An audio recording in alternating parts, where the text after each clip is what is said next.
Alrighty, because my 10 of followers have asked for it, I'm going to do the unboxing video.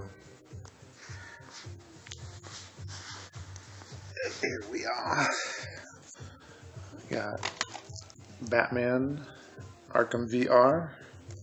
I heard this game is really short, not a lot to it, but who cares? There's the brochure that did not come with it. I picked that up a month ago. And here's the actual box. Got a bunch of just screenshots and bullshit on the back about what's in it.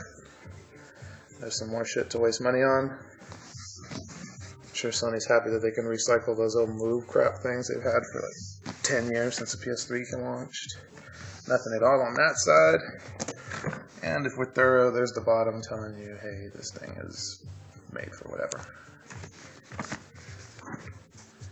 Now, I already cut this piece here just because I didn't want to have to struggle on the camera.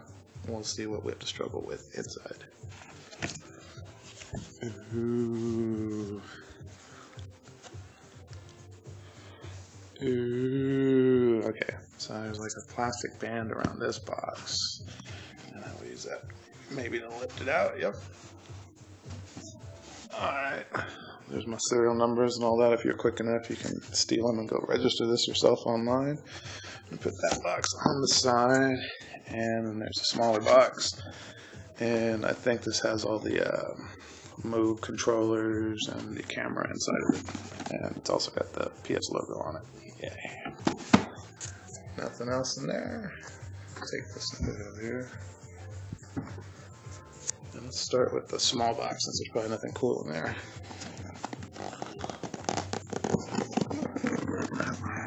Yep, here's the struggle part. Let's see.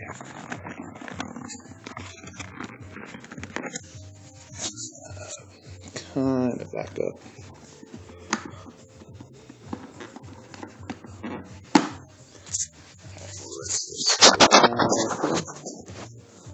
Use both hands. There we go. And there's the copy of VR Worlds. This is the main reason I bought the bundle version instead of just the headset by itself, because this game is $40 if you buy it by itself. There's the demo disc, which is currently free. If you go online, you can actually download this off of the PlayStation store. Heard there's some pretty cool stuff on here. Looks like there are cables. This looks to be like a power supply cord. No, actually this is a USB cord. I think there's a charge cord for these little Move controllers. Some kind of plastic bracket. I think, yeah, if I had to guess, I'd say that's for the camera. There is another cord. It is another USB to mini USB cord, and I think this one is also to charge, because I heard those two Move controllers are independent charges, which sucks. It looks like a, ooh, that's cool. It says PlayStation on it, PlayStation VR. I don't know, my camera's focusing on that. But it looks like to be like a cleaning cloth for the lenses. There is the camera manual. Alright.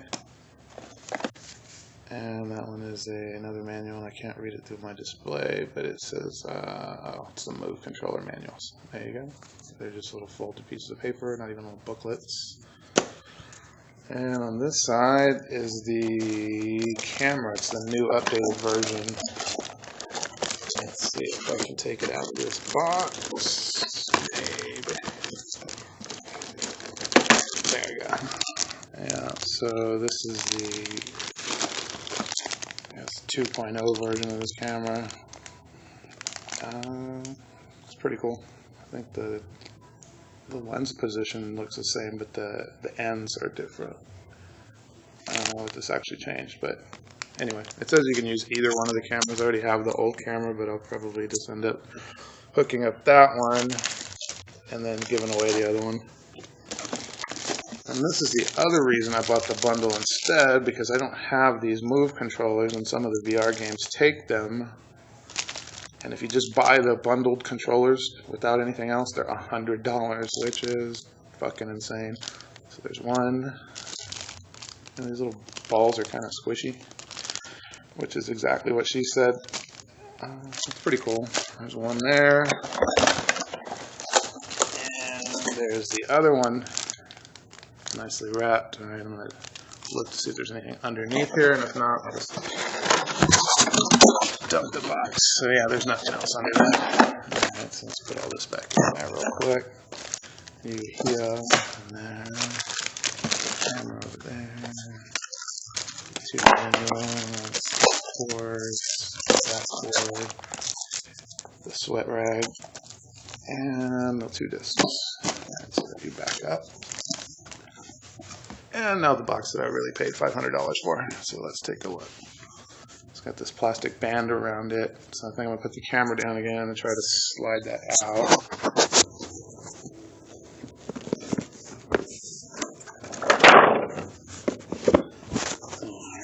So there we go with that. Like the PS logo. It looks like it just tilts, but it's like a half and half box. Yeah, that's cool. So there's a little piece of cloth that holds the back of the box. I'm sure that made it cheap to manufacture.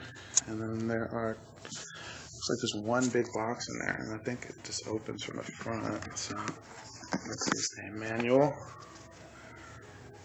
And you can see all the how to hook it up instructions in there. I'm not going to read that right now. Put that aside, and I'll start from left to right. This has a picture of what looks like a power supply on it. And I'll go ahead and open that up. There we go. Get my one-handed opening skills on. They're getting better. So that is just a power cord. It looks identical to the one that comes on the PS4. And I would imagine there's no issue of using that one or the other. Again.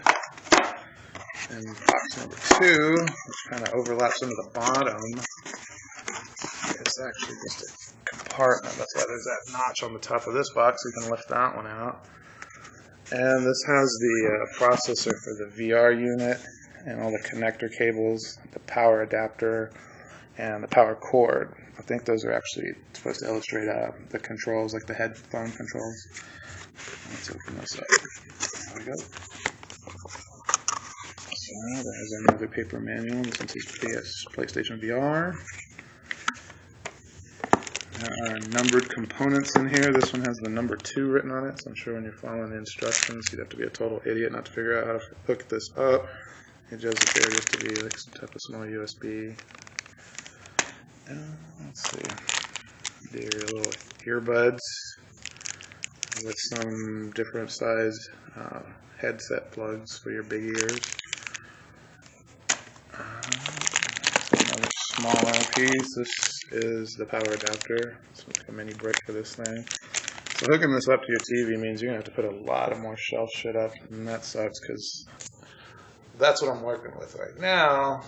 And I took out my Sega Genesis, and I'm going to put the PSVR underneath there. But we'll see how well that works out, because there's a lot of fucking cords coming off of this thing. And then this is the actual little, like I said, this is the processor for the VR, the one that does the bulk of the work, so that you can use it on your PS4. Put that aside. Alright, there's box number 2. Let's get into the main stuff. So this is just a cover piece, and I think underneath it you can see the actual VR headset, and then on this side there are more cables. So this has another USB type cable. Actually, that's an HDMI cable, sorry.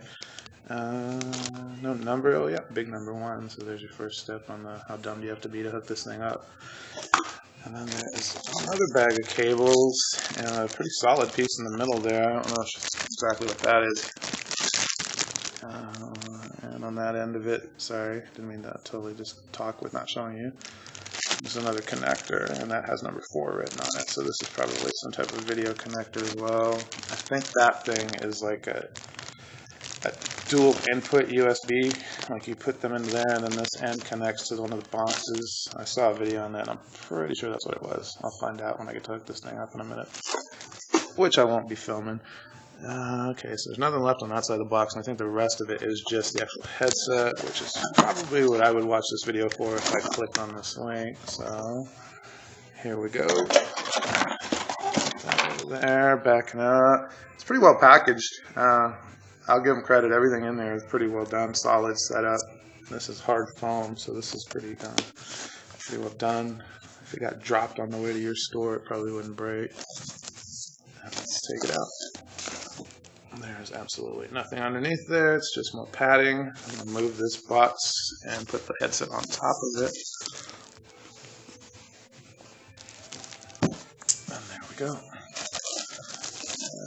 Let's see what I see. This is the cable that actually has all the inline controls on it.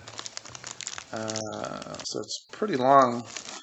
I saw on Twitter that there's an extension cable that you can buy that makes this even longer if you want to sit like farther away from it, which I probably will be buying, which will add to the cost of that. There you can see the component, I'm not components, but the actual connectors. There we go. Ooh, look at that, Sony. With a nice little plastic protector on it so it doesn't get all scuffed up with your gross fingerprints the second you take it out. Alright, and I'm going to move this out of the way. And there we go. Let's go around it. That is the front of the visor. I saw a really cool breakdown video on YouTube of this a couple days ago where they completely disassembled this, and there's a ton of shit in there. These are LED components in here that actually help the tracking with the camera, and as far as I know, there's no real LED on the back. Well, yeah, there are on this one. They're saying that you couldn't turn around all the way, but they don't go all the way 360. That is actually the adjustment piece for your big head, so if you need to tighten this or loosen it. Let's take a look in there. There's the front with the nice little headrest piece. And there are the lenses, and there's like a plastic cover on each one of them right now, so they probably look a little different than they actually do without it. I'll go around this side, I'll hold it up. There's some weight to this thing. If you put it on your head and you wear it for a few hours, you probably feel it, so I don't know how long I'll be able to play. One of the cool things I saw about this is that you can use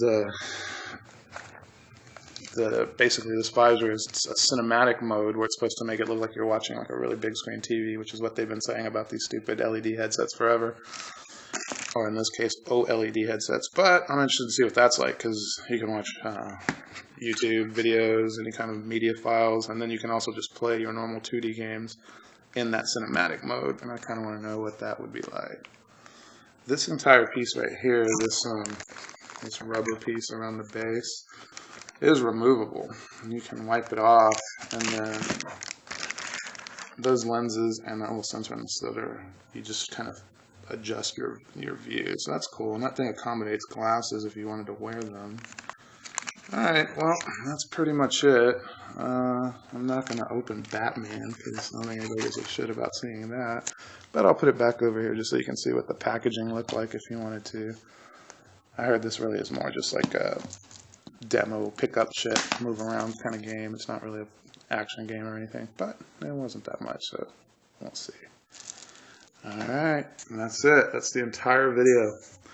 Now I'm going to probably take about 3 times as long as that hooking this thing up to my TV. Thanks for watching.